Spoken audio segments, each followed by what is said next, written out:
It all started the night I found her second phone. I wasn't snooping. In fact, I had no reason to suspect anything was wrong. Melissa and I had been married for 6 years, and while things weren't perfect, I thought we were solid. That night, I was looking for my charger. She had a habit of borrowing it and forgetting to return it, so I checked the nightstand on her side of the bed. That's when I saw it. A sleek, black phone I'd never seen before, tucked under a book. At first, I thought it was a work phone. Melissa worked in marketing, and it wasn't unusual for her to be glued to her devices. But as I picked it up, the screen lit up with a message. Asterisk, can't wait to see you this weekend. Love you. Asterisk. My stomach dropped. I'd like to say I confronted her right then and there, but I didn't. My hands shook as I put the phone back exactly where I found it. I felt a mix of confusion, rage, and fear.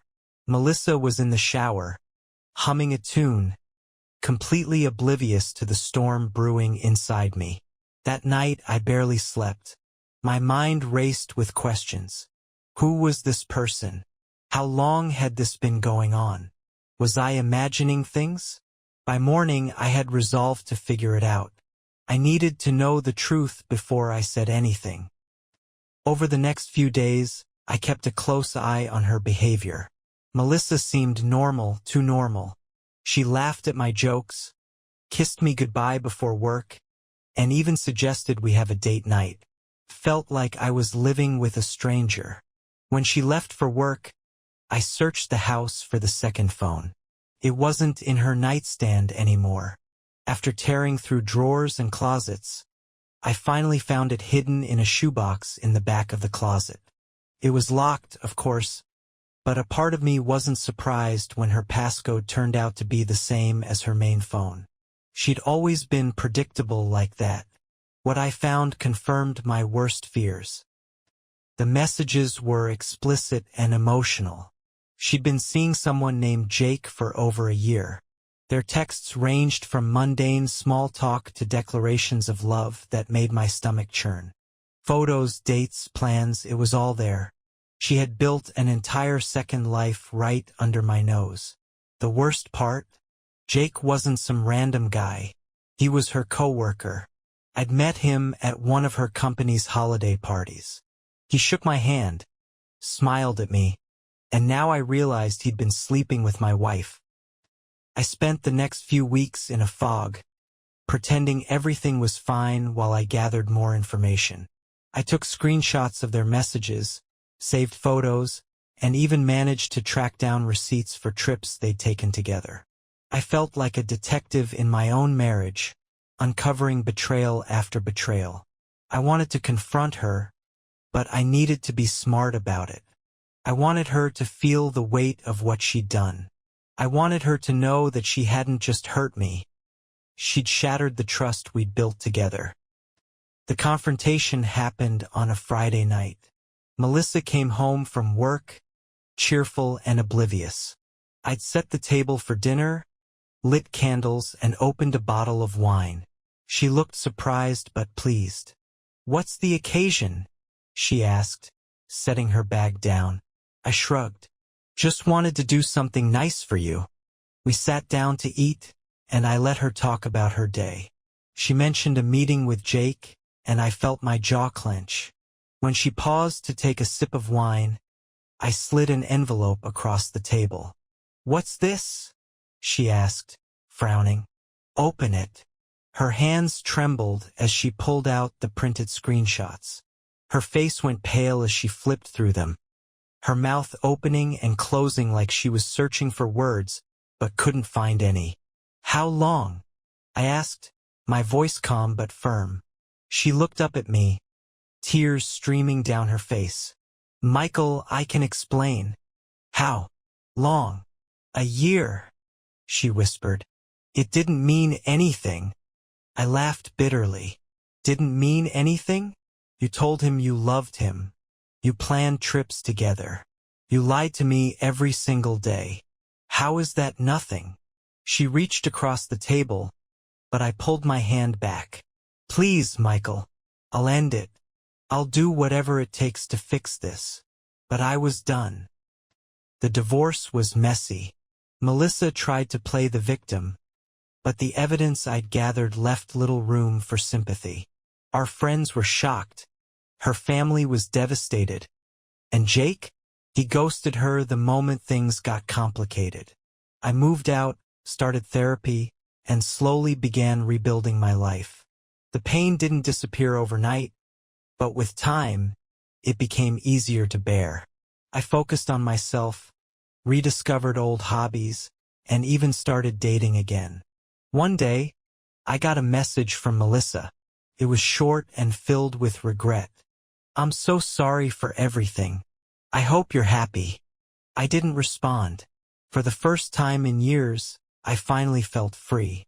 Months after the divorce, life began to take on a new rhythm. Therapy had helped me process the betrayal and regain a sense of stability. I started dating casually, meeting people who reminded me of what it felt like to be valued. But I'd be lying if I said Melissa's betrayal didn't leave scars. One evening, as I scrolled through social media, I stumbled upon a photo that stopped me cold. It was a group picture from a corporate event, and there, standing in the background, was Jake, arm in arm with another woman. The caption read, asterisk, "Congratulations to Jake and Sophie on their engagement." Asterisk. I stared at the screen, a bitter laugh escaping me. It had only been a few months since Melissa's tearful pleas about how Jake was worth ruining her marriage for. Now he was engaged to someone else. It wasn't satisfaction I felt, not entirely. If anything, it was validation. Melissa's actions had destroyed our life together.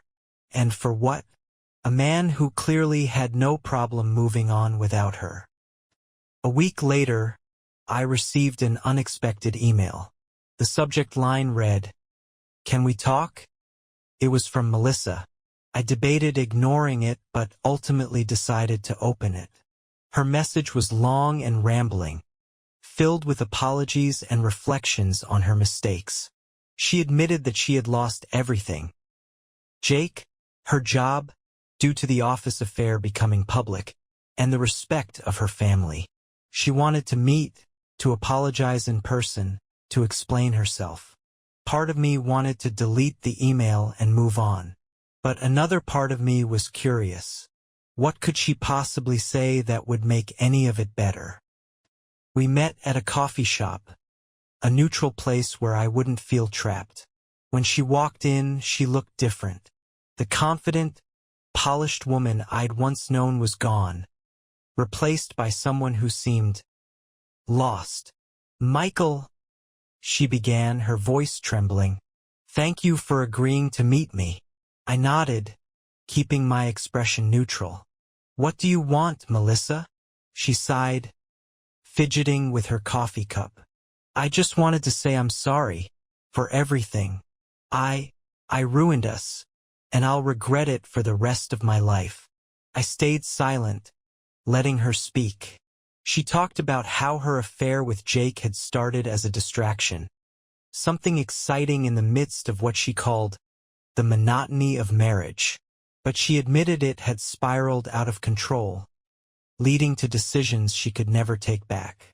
"I thought Jake was my way out," she said, tears streaming down her face. "But he was just selfish. He used me, Michael, and I let him." I took a deep breath, my emotions swirling. "Melissa, I've made peace with what happened. Therapy helped me see that your choices had nothing to do with me. They were about you." She looked down, nodding. "I know. I just needed you to hear it from me, that I was wrong, that you didn't deserve any of it." "I did deserve better," I said firmly. "And now, I'm giving myself that." As I left the coffee shop, I felt lighter. Melissa's apology didn't erase the pain, but it gave me closure. I had spent so long wondering if I'd ever understand why she did what she did. Now I realized it didn't matter. Her reasons were hers, and they had no bearing on the life I was building for myself. In the months that followed, I met someone new. Her name was Lauren, and she was everything Melissa wasn't. Kind, honest, and grounded. Our relationship was built on trust, and for the first time in years, I felt safe letting my guard down. One evening, as we walked hand in hand through the park, Lauren asked me about my past. I told her the truth about Melissa, the betrayal, and the lessons I'd learned. She listened without judgment, squeezing my hand in silent support. "You're stronger than you realize," she said softly, "and I'm grateful you're letting me be part of your future." In that moment, I knew I'd finally moved on. The betrayal that once defined me was now just a chapter in my story, a story that was far from over. Lauren and I built a life together that was grounded in trust and mutual respect. She taught me that love didn't have to be complicated or painful, could be simple, nurturing, and honest. For the first time in years, I felt a deep sense of peace. A year into our relationship, we decided to take a trip to the mountains. It was Lauren's idea. A weekend getaway to disconnect from the world and just be present with each other. As we hiked through the trails, surrounded by towering pines and crisp air, I realized how far I'd come. The pain of Melissa's betrayal was no longer an open wound. It had become a scar, a reminder of what I'd endured and how I'd grown. On the second evening, as we sat by the fire, Lauren turned to me with a soft smile. "I've been meaning to ask you something," she said, her eyes reflecting the flickering flames. "What's on your mind?" I asked, curious. She reached into her pocket and pulled out a small velvet box. My breath caught as she opened it to reveal a simple, elegant band. "Michael, you've been my rock, my safe place, and my best friend. I can't imagine my life without you. Will you marry me?" For a moment, all I could do was stare. Then, a wide grin spread across my face as I pulled her into a tight hug. "Yes," I said, my voice thick with emotion. "Yes, 1,000 times yes." Our wedding was small and intimate, attended by close friends and family. It was nothing like the grand, over-the-top ceremony I'd had with Melissa, and that made it perfect. Lauren and I exchanged vows under a canopy of flowers, promising to always choose honesty, kindness, and love. As we danced under the stars, I realized how much my life had changed. Melissa's betrayal had once felt like the end of everything, but in truth, it had been a beginning. It had forced me to confront my pain, rebuild myself, and ultimately find a love that was real. A few months after the wedding, I received a letter in the mail. The handwriting was familiar, and my heart sank as I opened it. It was from Melissa. She wrote about how she'd heard about my marriage through mutual friends and wanted to congratulate me. She admitted that she was still struggling to rebuild her life, and that seeing me move on had been both painful and inspiring. "I know I don't have the right to ask for forgiveness," she wrote, "but I hope you've found happiness. You deserve it." I folded the letter and placed it in a drawer. I didn't feel the need to respond. Melissa's chapter in my life was closed, and I had no desire to reopen it. Lauren and I eventually started a family. Watching her with our children filled me with a joy I'd never thought possible. Every laugh, every milestone, every quiet moment was a reminder of how far I'd come and how much I'd gained. Looking back, I realized that Melissa's betrayal, as painful as it had been, had set me on a path to a life I wouldn't trade for anything. It taught me resilience, self-worth, and the importance of surrounding myself with people who truly value me. In the end, my story wasn't about betrayal. It was about growth, healing, and finding a love that was worth everything. And for that, I was endlessly grateful. Years passed, and life with Lauren continued to unfold beautifully. Our children grew into curious, kind-hearted individuals, each embodying the love and values we worked so hard to nurture. Our home was filled with laughter, learning, and a sense of stability I once thought was impossible. One summer evening, while cleaning out the attic, I came across an old photo album from my life with Melissa. It had been years since I'd thought about her, and seeing those frozen moments of our past felt surreal. I flipped through the pages, my emotions detached, as if I were looking at someone else's life. Lauren found me there, sitting cross-legged on the floor with the album in my lap. She didn't say anything, just sat beside me, her presence a comforting reminder of how far I'd come. "That was another lifetime," I said quietly, closing the album. "And you've built a beautiful new one," Lauren replied, her hand resting gently on mine. As our children grew older, they began to ask about our pasts. I shared my story with them, leaving out the more painful details but ensuring they understood the lessons I'd learned. It was important to me that they knew the value of self-respect, forgiveness, and resilience. One day, my eldest, Emily, came to me with a question that caught me off guard. "Dad, do you ever regret what happened with your first marriage?" I thought about it for a moment before answering. "I regret the pain it caused," I said honestly, "but I don't regret where it led me. Every choice, every challenge, brought me to this life, to you and your mom. And for that, I'm grateful." Lauren and I celebrated our 20th wedding anniversary with a small gathering of friends and family. As we raised our glasses to toast the years behind us and the ones still ahead, I couldn't help but feel overwhelmed by how much love surrounded us.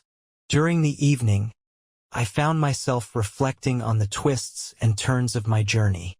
Melissa's betrayal, while devastating, had been the catalyst for change. It forced me to confront my fears, redefine my boundaries, and ultimately find a love that was genuine and unwavering. One day, I received an unexpected message from Melissa. It had been decades since our last contact, and seeing her name pop up on my phone felt like a ghost from the past. The message was brief. Michael, I hope this message finds you well. I just wanted to say that I've thought about you often over the years and hope you're happy. Take care. Asterisk. I stared at the message for a long time before finally typing a response. Melissa. Thank you for your message. I found happiness and I hope you have too. Wishing you all the best. Asterisk. With that, I let go of any lingering threads of the past. It wasn't anger or sadness I felt, just closure. In the end, my story wasn't defined by betrayal but by what came after. Healing, growth, and the unshakable bonds of a family built on love and trust. Life had taught me that even the deepest wounds can lead to the most profound transformations. And as I watched my family thrive, I knew I'd found everything I'd ever hoped for, and more. Years turned into decades, and the life Lauren and I built together grew into something beyond my wildest dreams. Our children became adults with families of their own, and our home became the gathering place for laughter, celebrations, and memories that would last for generations.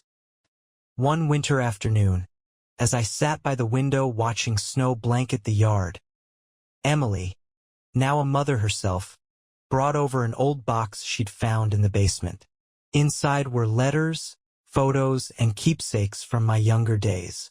Among them was a folded piece of paper that stopped me in my tracks. Melissa's last letter. Emily noticed my expression and sat down beside me. "What is it, Dad?" she asked gently. I handed her the letter, and as she read, her brow furrowed. "She really hurt you, didn't she?" "She did," I admitted. "But she also taught me some of the most important lessons of my life. Without her mistakes, without my own, I wouldn't have found this. I gestured to the bustling living room, where Lauren was helping our grandson build a puzzle. Emily folded the letter and placed it back in the box. "You're the strongest person I know, Dad, and you've given all of us so much to be grateful for." As the years went on, Lauren and I embraced the quiet rhythm of our later years. We traveled to places we'd always dreamed of, spent countless afternoons reading by the fire, and cherished every moment with our grandchildren. Life was simple yet deeply fulfilling. One evening, as we sat on the porch watching the sun dip below the horizon, Lauren took my hand. "Do you ever think about how far we've come?" she asked, her voice soft. "All the time," I replied, "and I wouldn't change a single thing." She smiled, leaning her head on my shoulder. "Neither would I." In my final years, I decided to document my story. Not just the betrayal and pain, but the journey of healing and the joy that followed. I wanted my grandchildren, and their children, to know that life isn't defined by the challenges we face, but by how we choose to overcome them. The book, After the Storm, became a family treasure. Emily often read passages from it to her children, teaching them the values of resilience, forgiveness, and love. When my time finally came, I was surrounded by my family, their love enveloping me like a warm embrace. In my last moments, I felt an overwhelming sense of peace, knowing that I had lived a life full of meaning, growth, and connection. And as I closed my eyes for the last time, I carried with me the knowledge that even in the face of betrayal, it's possible to rebuild, to heal, and to find a happiness that makes every hardship worth enduring. As the decades continued to pass, the story of my life became a cornerstone for my family. The lessons learned from betrayal, resilience, and love were not just my own but a gift I passed down to future generations. Lauren and I had built a life rich in experiences, marked by the kind of love that grows deeper with time. As our children became parents themselves, our home became a hub of activity once again. Grandchildren filled the halls with laughter, and their curiosity about our past often led to long storytelling sessions. "Grandpa, what was it like when you met Grandma?" one of them asked me one day as we sat in the garden. I smiled, glancing at Lauren, who was watering her roses. "It was like finding the missing piece of a puzzle I didn't know I was putting together," I said. "She came into my life when I needed her the most, and she reminded me that love is about kindness, honesty, and showing up for each other every day." Lauren looked over and laughed. "Don't let him fool you. He was so nervous when we first met that he spilled coffee all over his shirt." The kids erupted into giggles, and I couldn't help but laugh along with them. These moments were what life was all about. In my later years, my book, After the Storm, gained recognition beyond our family. It was shared among friends, neighbors, and even strangers who resonated with its message. I received letters from readers who shared their own stories of overcoming betrayal and finding hope. One letter stood out. It was from a man who had gone through a similar experience. He wrote, "Your story reminded me that healing isn't just about moving on. It's about rediscovering who you are and allowing yourself to dream again. Thank you for giving me the courage to start over." I kept that letter in my desk drawer, a reminder of the ripple effect our stories can have. As Lauren and I grew older, we leaned on each other more. Simple pleasures, like morning coffee on the porch or watching the grandchildren play in the yard, became the highlights of our days. One evening, as we watched a particularly vibrant sunset, Lauren turned to me with a contented sigh. "Do you think we did all right?" she asked. I took her hand in mine, marveling at the years we'd shared. "We did more than all right. We built a life that mattered." When the time came for Lauren to say goodbye, it was peaceful. She was surrounded by family, her hand in mine. Losing her was the hardest thing I'd ever faced. But even in my grief, I found gratitude for the years we'd shared. Our family rallied around me, their love a testament to the life Lauren and I had created together. Emily took over the tradition of reading after the storm to the younger generation, ensuring that the lessons we'd learned would never be forgotten. In my final days, I often found myself reflecting on the journey that had brought me here. Melissa's betrayal, though painful, had set me on a path toward growth and a deeper understanding of myself. It had led me to Lauren, to our family, and to a life that was richer and more meaningful than I could have ever imagined. When my time finally came, I felt no fear, only peace. Surrounded by those I loved, I knew that my story would live on in their hearts, a beacon of hope and resilience for generations to come. And as I took my last breath, I carried with me the certainty that even the darkest chapters can lead to the most beautiful endings. As the decades unfolded, the story of my life became more than just a personal narrative. It transformed into a legacy that guided my family, offering lessons on love, resilience, and the power of starting over. The grandchildren, now adults themselves, carried forward the lessons they had grown up hearing.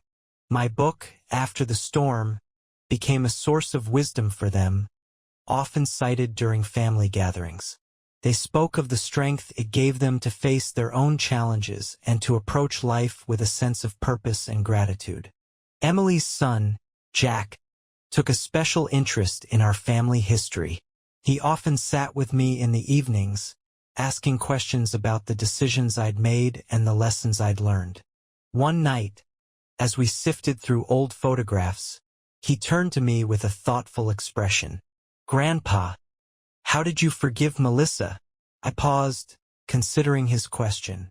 "Forgiveness isn't about excusing what someone did," I said. "It's about freeing yourself from the weight of their actions. Melissa's betrayal hurt deeply, but holding on to that pain would have only kept me from living the life I wanted. Forgiveness was my way of letting go." Jack nodded, his brow furrowed in thought. "I hope I can be that strong one day." "You already are," I replied, placing a hand on his shoulder. "Strength comes from the choices we make, not the absence of pain."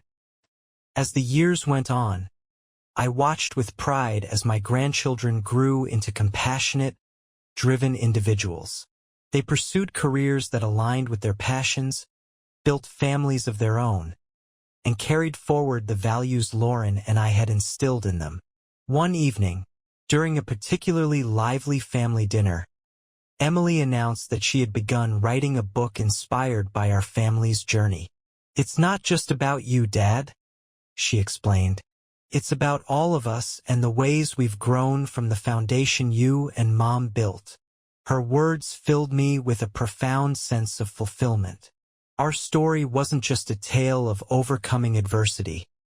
It was a testament to the enduring power of love and the legacy it creates. As I entered my final years, my days were filled with quiet contentment. I spent my mornings in the garden, tending to the flowers Lauren had loved so much. Afternoons were often spent with family, sharing stories and creating new memories.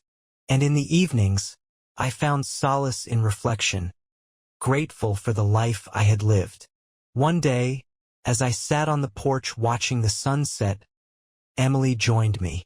She handed me a bound manuscript, her finished book. "It's called The Roots of Resilience," she said, her voice tinged with emotion. "And it's dedicated to you." As I flipped through the pages, I was struck by the beauty of her words and the depth of her understanding. She had captured not just the events of my life but the essence of what it meant to endure, to heal, and to love. "Thank you," I said, my voice thick with emotion. "This means more to me than I can put into words." When my time finally came, I was surrounded by the people I loved most. Their presence was a testament to the life Lauren and I had built together, a life filled with purpose, connection, and joy. As I closed my eyes for the last time, I felt a profound sense of peace, knowing that our story would continue to inspire for generations to come. Because in the end, the greatest legacy we leave isn't found in the things we achieve, but in the lives we touch and the love we share. And that is a story worth telling. The story of my life and the lessons born from it became a beacon for my family, a guiding light that connected generations and inspired hope, even in moments of darkness. Years after my passing, Emily's book, The Roots of Resilience, became more than just a family heirloom. It found its way into libraries, schools, and even the hands of strangers who drew strength from its pages. The stories of love, loss, and renewal resonated deeply, touching lives far beyond our family circle. Jack, now an adult and a father himself, carried on the tradition of storytelling. He often gathered his own children to recount tales of their ancestors, weaving lessons into each story. One evening, as his eldest daughter, Claire, listened intently, she asked a question that echoed through the generations. Did Grandpa ever regret what happened with Melissa? Jack smiled, his father's words coming to him effortlessly. No, sweetheart. He didn't regret it. He always said that even the hardest chapters teach us something important. Without that pain, he wouldn't have found the love and life that came after. Claire's thoughtful expression reminded Jack of the countless conversations he'd had with his grandfather, the wisdom that had shaped him into the man he'd become. The family reunions continued, growing larger with each passing year. They became celebrations not just of heritage but of the enduring bonds that tied them all together. At one such gathering, Emily stood before a crowd of relatives, holding a weathered copy of After the Storm. "This book," she began, her voice steady, "is more than my father's story. It's a reminder that we are all connected by the choices we make, the love we give, and the resilience we show. Our family's legacy isn't just about the past. It's about what we do with it moving forward." Her words sparked a round of applause, but it was the quiet, reflective conversations that followed that truly captured the spirit of the event. Each family member shared their own stories of perseverance, drawing strength from the shared history that had been passed down to them. The traditions evolved with time. A digital archive was created to preserve the family's history, ensuring that future generations could access the stories and lessons that defined them. Videos, photos, and recordings brought the past to life, allowing even the youngest members of the family to feel a connection to those who had come before. Jack spearheaded a project to digitize his grandfather's journals, pairing them with photographs and handwritten letters. The result was an interactive timeline that traced the family's journey through triumphs and tribulations, showing how each generation built on the foundation laid by the last. One day, Claire approached Jack with an idea. "Dad, what if we create a book of our own? Something that captures who we are now, so that our kids and grandkids will know us the way we know Grandpa Michael and Grandma Lauren." Jack's heart swelled with pride. "I think that's a wonderful idea. Let's do it together." And so the tradition continued.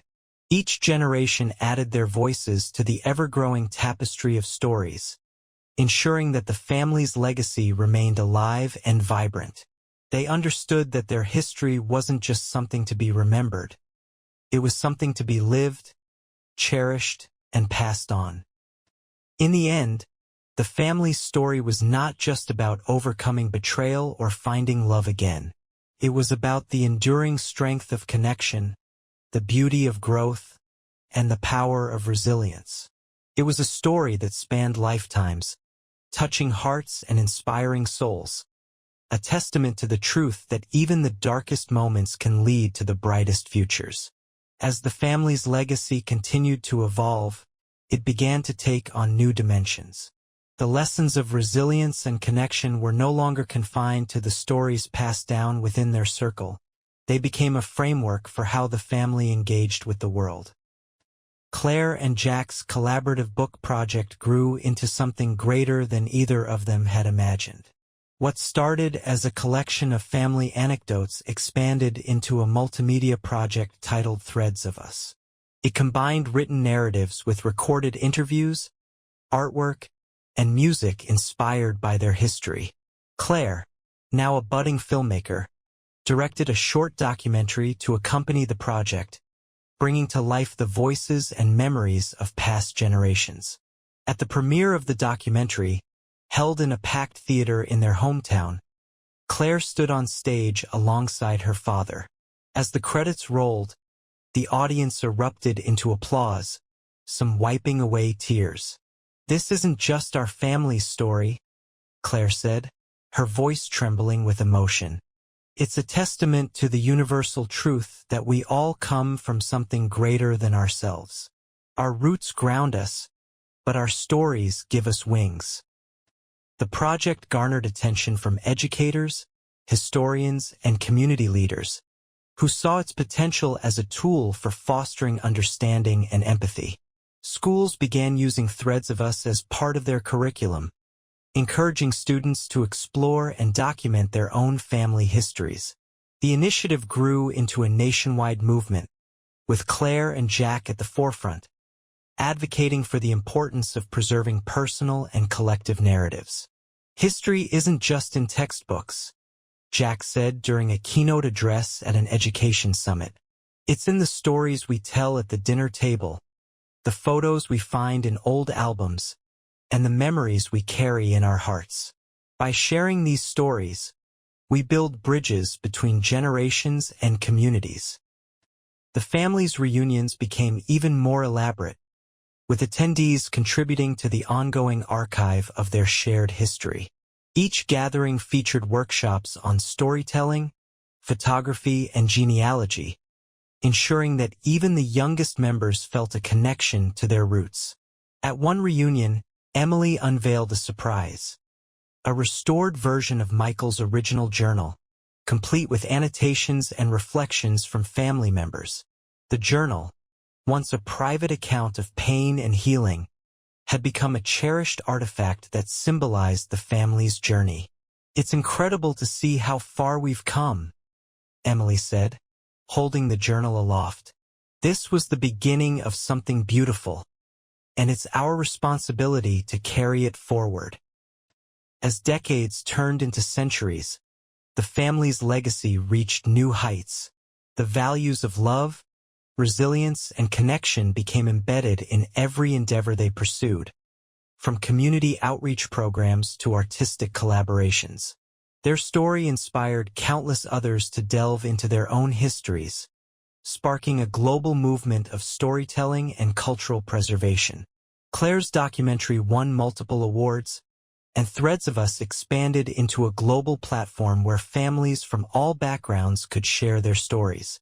The initiative's tagline, "Every Thread Matters," became a rallying cry for those seeking to celebrate their heritage and connect with others.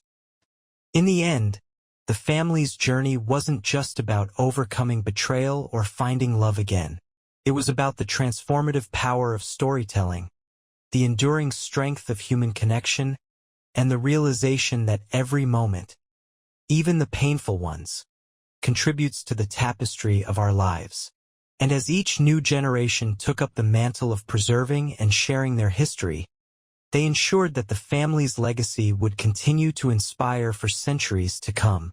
The family's legacy continued to flourish, passing into the hands of new generations who found innovative ways to honor and expand it.